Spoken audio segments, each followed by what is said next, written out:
was hard for me being that young and being in the industry and not knowing where to turn, and everyone, telling me they love me and, just turn their back on you in a second. It was a time where I was sipping lean, I was popping pills, I was doing Molly, shrooms, everything. And it was just an escape for me. I was just young, like everybody in the industry and people in the world. I started valuing the wrong things in this business because there was things dangling in front of me. If I get this, I'll be happy. If I do this, I'll be happy. We have the power. We decide what's hot. If we don't go, nobody goes. If we don't support, nobody supports. We control what's cool. We control what's hot. We control what your kids listen to, what they dance to. We control what's in video games. We control how they wear their pants, sag their pants. We control everything. He was 12 years old when the world found him. A kid in Canada singing into a webcam with no idea that the biggest names in music were already watching. By 15, he was living a life most adults couldn't survive. Private jets, sold-out arenas, rooms full of powerful men who all wanted a piece of him. And somewhere in between the fame and the fortune, something started happening to him that he still can't fully talk about, even now. People around him knew. People who were supposed to protect him, and almost every single one of them stayed quiet. Because speaking up meant risking everything they'd built. This is the story of how one of the most powerful men in music history, and one of the most respected, allegedly worked together to build the machine that almost destroyed him. Not some random label executive, not some forgotten manager. Clive Davis, the man behind Whitney Houston, the man behind Diddy, the man everyone called a legend, right up until the day he died. So if you've ever wondered how a scared kid from Stratford, Ontario ended up in a nightmare he's still trying to wake up from, stick around. Because by the end of this video, you're going to understand exactly who let it happen. Nobody warns a 12-year-old about what fame actually costs. Nobody sits him down and says, here's what happens when millions of strangers decide they own a piece of you before you've even figured out who you are. Time where I was sipping lean, I was popping pills, I was doing Molly, shrooms, everything. And it was just an escape for me. I was just young, like everybody in the industry and people in the world who experiment and do, just normal growing up things. But my experience was in front of cameras and I had a different level of exposure and people, and I had a lot of money and a lot of things. So then you have all these people around me just kind of hanging on, wanting stuff from me, knowing that I was living this lifestyle that they also wanted to live. By the time he says this, he's not a kid anymore. He's a young man describing a version of himself that even he seems disturbed by. Listen to how he says it. Not with anger. With something closer to disbelief, like he's talking about a stranger who happened to be wearing his face. And here's what should actually bother you. Everyone around him watched this happen in real time. His team, his mentors, people who built careers off his success. They had a front row seat to his unraveling, and almost none of them said a word publicly until it became a story they could no longer control. Feel that you were self-destructing? Oh, for sure. Yeah, I would have, for sure, 100%. Yeah, 100%. It would have been no bueno. It was bad. It would have been, yeah. I don't know if I'd be alive, for sure. This is the moment that should stop you cold. He's asked a direct question. Would he still be alive today if things had gone even slightly differently? He doesn't say yes. He doesn't reassure anyone. He just says he doesn't know for sure. Sit with that for a second. A boy the whole world watched grow up on camera, and the honest answer to whether he survived his own fame is uncertainty.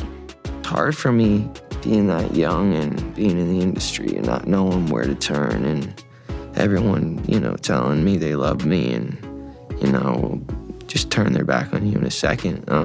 So yeah, it's hard because I want her to know that, she can count on me. But at the end of the day, I don't want to never gonna force myself to be in relationship with her. It has to be natural, right? So I just kind of, you know, let her do her thing, and if she ever needs me, I'm gonna be here for her. But yeah, just protecting those moments, because people take for granted encounters, and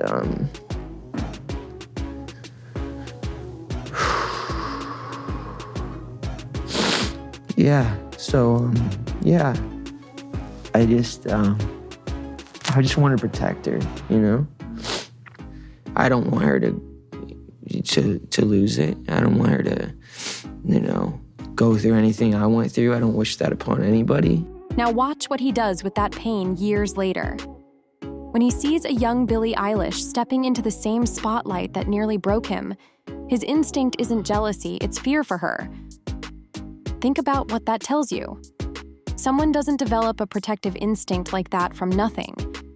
That kind of fear only comes from someone who knows, specifically, exactly what's waiting in the dark corners of an industry most fans only see the glamorous side of. So the question becomes obvious. What exactly did he see or experience that made him that afraid for someone else? To understand what he was really afraid of, you have to go back to the people who had access to him. I moved to New York City, and I lived with Sean Puffy Combs for a year. That's the crazy thing. Now, that was L.A. Reid's idea, right? We're sending you over to something called Puffy Flavor Camp. There you go. To learn Flavor Camp. Yeah, Flavor that's Camp. what it was called. And you're going to go to Puff Daddy's. He's going In the 90s, do you understand what that's like? Puffy's place was like just filled with chicks and orgying like nonstop, right? No, not really. Come on. But hey, it was curious. I got a chance to see some things. Yeah, but you were 13. What were you seeing? I went there to see the lifestyle. Right. And I saw it. And it was but I don't know if I could indulge and understand what I was even looking at. It was pretty wild. So nobody tried to, some woman didn't come along. I didn't say that. Okay. I didn't say that. What I did say is that there were very curious things taking place. Uh-huh. And I didn't necessarily understand it. Uh-huh. Biggie Smalls was there. Biggie Smalls was there. Lil' Kim, Craig Mack. All these people are hanging around. Yeah, man. Faith Evans, And your Jodeci, parents were Mary J. okay? Blige. They didn't know nothing about this shit. I was having a good time, you know what I mean? Does he have you doing any chores? Are you doing dishes at all? I mean, to keep you humble somewhat? Or are you just like, can you stay up till 4 a.m. with them and party? I mean, I could. I actually stayed up longer than them. And do you have money? What's going on? I mean, I had like per diem. Yeah. I had like, What like a a living. life. Yeah, it's pretty crazy. 14 years old. You're a dad now. Would you ever send your kid to Puffy Camp? Hell no. Long before Bieber, there was Usher. And Usher himself has openly described something he calls Puffy Flavor Camp, a world he was exposed to at just 13 years old. Listen closely to his answer when he's asked whether he'd ever send his own child through that same experience. Hell no. That's not a vague answer. That's a man who lived something he refuses to let happen to his own kids, but somehow didn't stop it from happening to the next generation of young stars he brought into the industry himself. So check this out, yo. Justin, you ever seen the movie 48 Hours? Right now, he's having 48 hours with Diddy, him and his boy. They're having the times of their lives, like, where we hanging out and what we doing. We can't really disclose, but it's definitely a 15-year-old's dream. I have been given custody of him. He signed to Usher. I had legal guardianship of Usher when he did his first album. I did Usher's first album. I don't have legal guardianship of him, but for the next 48 hours, he's with me. So and we gonna go buck full crazy. We're going crazy. Crazy. I'm taking this out tonight. What you wanna do? What you wanna do over the next 48 hours? 48 hours. Let's go. Let's just go get some girls. Let's go hang with some girls. Man after my heart. That's what I'm talking about. This is the footage people can't stop talking about. A 15-year-old allegedly driving Diddy's car, allegedly involved in situations no 15-year-old should ever be near. Diddy calls him a man after his own heart on camera, like it's a compliment. Ask yourself what kind of relationship between a grown man and a 15-year-old earns a line like that. You know what I'm saying?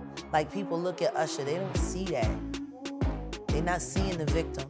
They're not seeing that boy that got rushed to the hospital. They're not seeing what the intentions was in his heart when he took Justin Bieber there. Let's be honest. He took Justin Bieber there. Diddy had been trying to get to Bieber for a minute, and his management was backing him off. But it wasn't until Usher took over management and had guardianship and gave temporary guardianship to the diddler for 48 hours. Think about that. He'd already been to the hospital. That situation that Gene was talking about. And you still took Bieber there. But you got custody of him first. Diddy had already tried. They wouldn't let him. Actually, someone made reference to the fact that Diddy trying to get at Bieber the way he was trying to get at Bieber was looking a little predatory. And then Usher came in and discovered it and managed him and got custody of him and promised to look after him. And then he sent him to the diddler. Does that sound like a good guy? Does that sound like a good guy? Now that we know what Diddy's really like, what kind of you gotta be to take another boy, another talented boy, and put him in your place so it ain't gotta be you no more? Jaguar Wright has said something that connects all of this together in a way that's hard to ignore. She claims Justin wasn't just unlucky. She claims he was systematically handed over and that Usher, having gone through the exact same machine himself years earlier, knew precisely what he was doing when he made the introduction. Now layer Clive Davis back into this. The man who financed Diddy's empire from the very beginning, who trusted him like family, who built the platform that gave Diddy the power, the access, and the money to surround himself with young talent in the first place. Did Clive Davis know exactly what was happening in those rooms? Nobody can say that for certain, and we're not claiming he did. But he built the room, he funded the machine, and for over 3 decades, he never once publicly asked the question everyone is finally asking now. If this were just one man's story, it might be easier to look away. But the more names that surface, the harder that becomes. At the time, I didn't even know who the F Usher was. You know what I'm saying? It was one of those type of situations. And when people say, yo, man, I don't F with them niggas. Man, I'm getting out that industry and everything like that. You know, Puff sent this little kid to the hospital. How he sent him to the hospital? Man, nigga was bleeding from the butt. And that's what was said. But I didn't even have a name for the kid at the time. Gene Deal, who spent years working closely inside Diddy's circle, has described a moment that still doesn't sit right with people who hear it. He talks about sending Usher to the hospital and hearing afterward that Usher had been hurt in his backside. Listen to how carefully Deal chooses his words here. This isn't someone speculating from the outside. This is someone who was physically present, describing something he witnessed the aftermath of, not something he read about online.